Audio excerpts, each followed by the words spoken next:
Hey guys, it's Jared back for Raging Demons RPG. Sorry I haven't been around to make some videos as of late.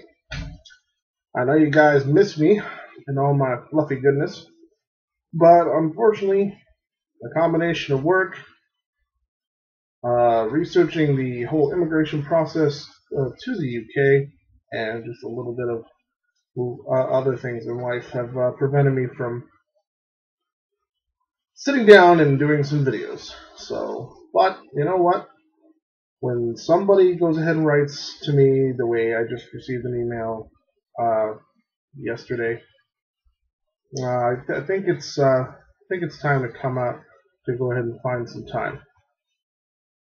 This, of course, is going to be a Riffs-based video, so I hope that those that don't like Riffs click the back button, and those that are interested, stick around. Okay, so this is basically the long and short is gentleman calling himself SCOOTERCROSS66, or at least he was using SCOOTERCROSS66, because apparently at the bottom of the email he told me that this is actually his brother's account. So hopefully his brother's nice enough to pass this along. So SCOOTERCROSS66, or some facsimile thereof, is having a bit of trouble getting a campaign off the ground, and he says the Palladium doesn't really have a whole lot of resources for you. And I agree. The hook, line, and sinker adventures that Palladium does are quite good, but they don't really inspire campaigns. So you have to extrapolate. You have to take a hook, line, and sinker, and like saltwater taffy, stretch it out to its maximum capacity. So now, before I begin, I'm going to have to ask all of anybody who was affiliated with this T. Murdoch individual or SCOOTERCROSS66, any of the players of the game that will be inspired by this, if they can just remove themselves from the room. We'll just give you a second to do that. Alright, now that they are gone, it's time for the adults to play. I'm messing with you, but hey, Daleks. Yeah, that's a little suggestive. Sorry about that, everybody. For anybody's mother that happened to be watching that. Here, I'm gonna give you a campaign. He asked for notes and storylines and stuff, but you know what? I don't hold on to that stuff. If I did, I'd have my own library of information. The Raging Demons alone were nearly a decade of campaigning, and instead of having the paper representations and everything, it all got stuck up here. Because, I'm usually the one that had to come up with it, so it's not like I lost that information. Alright, so, here it goes. Setting is going to be North America. This is just for posterity's sake, we're going to say North America. Your player characters are going to come across a coalition convoy that has been ruined. Now, I don't know what their affiliations towards the coalition are. Good, bad, or the ugly, this still will work. The coalition convoy has been ransacked by what appears to be raiders, but judging by the caliber of equipment that was in it, you're kind of finding that a little bit hard to believe. This was a strike against this convoy. And you know what? None of the vehicles involved are going to be salvageable. At least not in base functionality. Bits, pieces, maybe even a gun emplacement or two. Okay, I'm going to give you that. But you don't want your players getting a treasure trove of coalition goodies. There is going to be one individual that survived. He is not going to be a coalition civilian, soldier, or even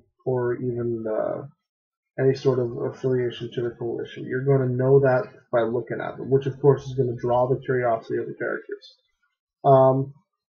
For those for those in the party that are familiar with some of the other nations around the world, they're going to know for a fact this individual is from the new German Republic. and he's going to speak Euro. And his American is not so good. And Euro, in Rift's terms, is in fact German.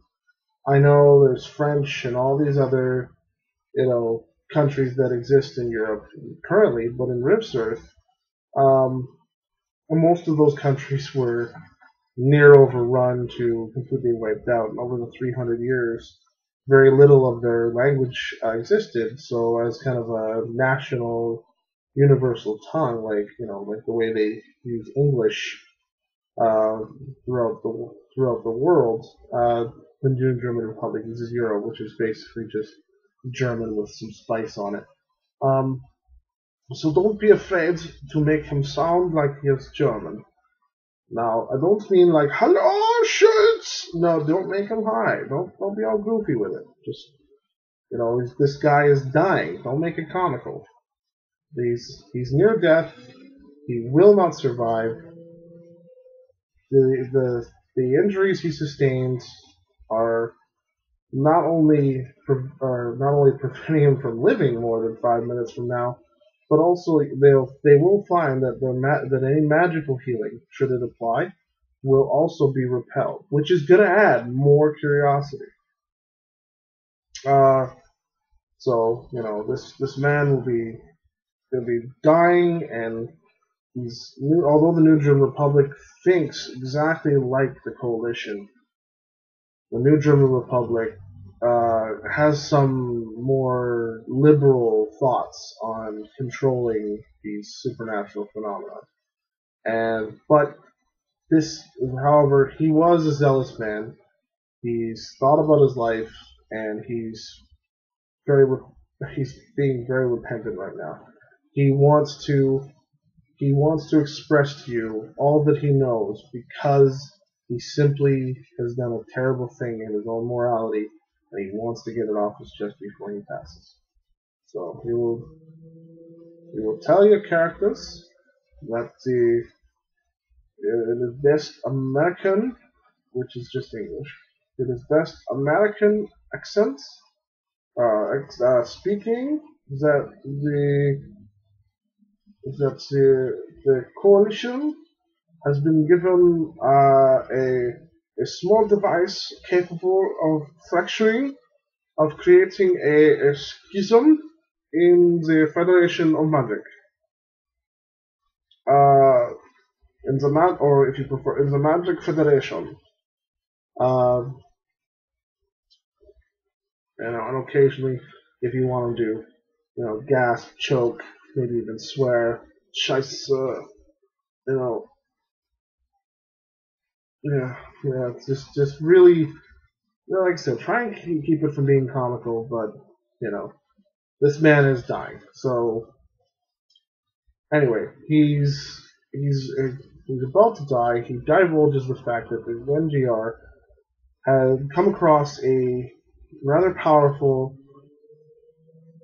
item in a rural area outside of Prague, and from what their scientists could tell them, it was the equivalent of several nuclear bombs. Now, the device can be magical or not. If it's magical, then the coalition really want to cover it up, because they shouldn't be using items like that. In fact, it should have been destroyed upon receipt.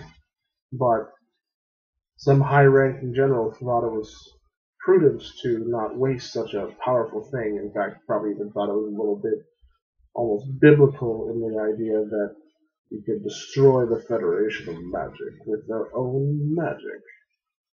So, play around with it. It also can be very technological because of the source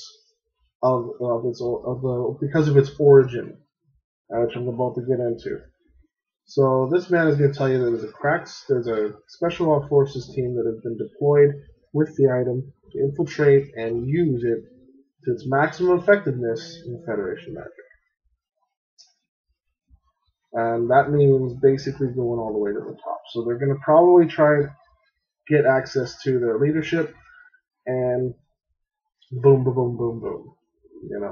Start a jihad again on the Federation of Magic. So what you need to illustrate to the characters is that this is very urgent. It will be a matter of days before they reach Federation Magic, and it will be a matter of weeks, probably before they can put their plan into effect. So they have some time to get to them and find them. Now, don't let them dawdle, because if they dawdle, if they decide to spend like hours there, they're going to get they're going to have their first combat encounter is going to be by the Coalition, who of course received a communique of the attack on this convoy, this high-profile convoy. This dignitary was supposed to be escorted to an evacuation area so that he can be brought back to the New German Republic. In fact, his existence, especially if they're dealing with a magical super weapon, is entirely classified. And they don't want anybody knowing any of this stuff. So the fact that you guys even heard any of this stuff is immediately going to put you on their shit list. And if the Coalition comes along, whether they win the fight or have to retreat, Coalition's going to know, because their video feeds from troopers' helmets end up getting fed back to somebody. Dispatch of some sort, communications room, some squad, some commander somewhere down the line is going to see that feed, going to see your characters, and he's going to send everything he's got after them. Whether that's deploying another special forces team to take you out, or sending an actual militarized force and writing it off as, something. They'll find a way, because it is a very corrupt system. Very evil, sinister men put on a Coalition uniform every day.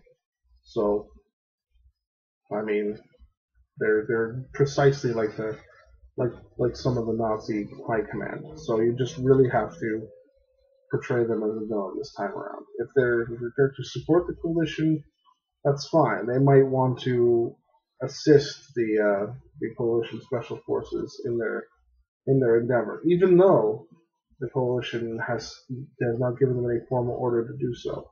So they might be attacked just outright for being there. Regardless, the one thing the NGR individual is going to tell you is that the item was not like, it wasn't in some tomb in rural Prague. They killed a squad of, well, for lack of a better term, Atlanteans, but they weren't Atlanteans. We're talking about the Spugorth here. So they could have been interdimensional, they could have been in phase world. They are Spugorth minions, and they were trying to get this item back to Atlantis, basically. And they failed. But the NGR, not worried, felt that, well, that was the snatch from the squad occurred in the New German Republic. This is North America. The Atlanteans will never suspect that it's even here. So, I mean, in all truth, yes, the Spugorth know it's there. They have some inkling that it's there. Now that's where it gets tricky. See, the Spugorth are going to send their own people to get that item. And in Federation of Magic, it's pretty open to things that are very inhuman looking. So you can almost do anything with the Spugorth. But my suggestion would be sending at first some Sunaj assassins to take out either the player characters, the special forces team, or just to acquire the weapon, and then both the Coalition and the player characters have to get it back.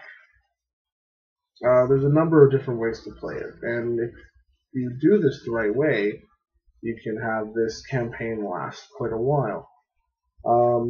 Especially if the weapon does get into the player character's hands.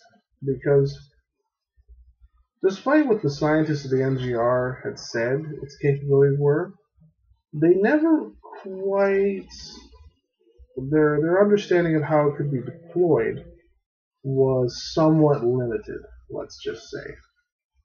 So, it's quite possible that the coalition operatives fail simply because they can't deploy the weapon. They cannot arm the weapon, and it's possible that only Spogorth are capable of utilizing such a device.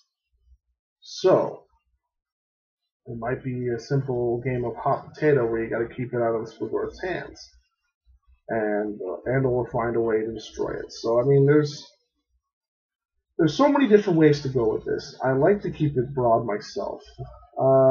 There's really there really is just so much that role-playing games can offer you, and Rifts has got a lot of variety of baddies for you to hook in there.